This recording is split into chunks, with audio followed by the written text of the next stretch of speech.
नमस्कार। पंचांग देखना सीखे तथा ज्योतिष बनना चैनल में मैं आप लोगों को हार्दिक स्वागत करता हूं।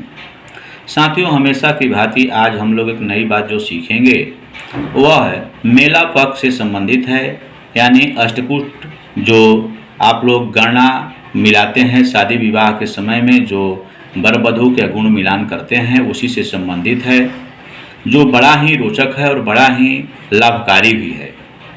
विवाह में राशि वर्ण विचार एवं फल।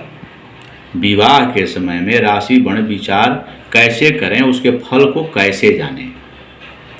तो यहाँ पर एक बना दिया गया है सारणी, उस सारणी को पहले देख लें। वर्ण चक्र जो है यहाँ पर है ब्राह्मण, क्षत्रिय, वैश्य, शूद्र, ये वर्ण हैं और ये सभी राशियाँ हैं।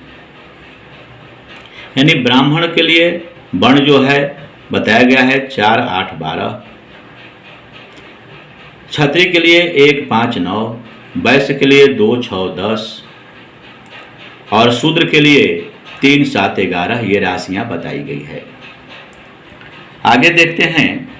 मीन, वृश्चिक तथा कर्क राशि ब्राह्मण वर्ण के लिए, मेष, सिंह और धनु क्षत्रिय वर्ण के लिए, मिथुन, तुला, कुंभ शूद्र वर्ण के लिए तथा कन्या, वृष और मकर जो है वह है वैश्य वर्ण के लिए बताए गए हैं, वैश्य वर्ण के होते हैं।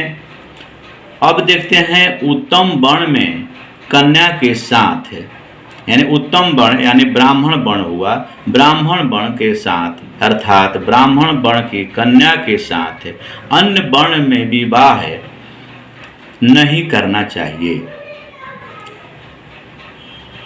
हीन वर्ण के वर की मृत्यु होती है। यदि आप उच्च वर्ग के यानी उच्च वर्ण के कन्या से यदि विवाह करते हैं उसके साथ में, तो आप वह समझें कि वह हीन वर्ण यानी वर की मृत्यु होती है। यानी हीन वर्ण के साथ विवाह यदि उस हीन वर्ण के वर से विवाह यदि हो जाता है तो वह पति जो होता है, वर की जो होता है, उसकी मृत्यु हो जाती है, चाहे उस वर की ब्रह्मा भी रक्षा क्यों न करते हों, ऐसा बताया गया है।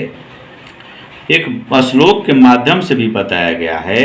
विप्रवर्णा च या नारी शूद्रवर्णस्य यः पति धूर्वे भवति वैधव्यम शूद्रस्य तु हिता यदि।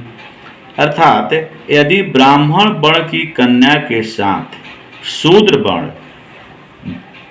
का वर का विवाह हो जाए, यानी ब्राह्मण वर्ण की कन्या हो, ब्राह्मण की कन्या हो और उसका विवाह जो है शूद्र वर्ण के वर से कर दिया जाए, तो निश्चित ही कन्या विधवा होती है, वैधव्यता की प्राप्ति उसे होती है, चाहे वो उसका शुक्राचार्य ही क्यों न रक्षा कर रहे हों, शुक्राचार्य की ही पुत्री क्यों न हो, कन्या क्यों न हो, वह निश्चित ही ऐसा वैधव्यता को प्राप्त करती है।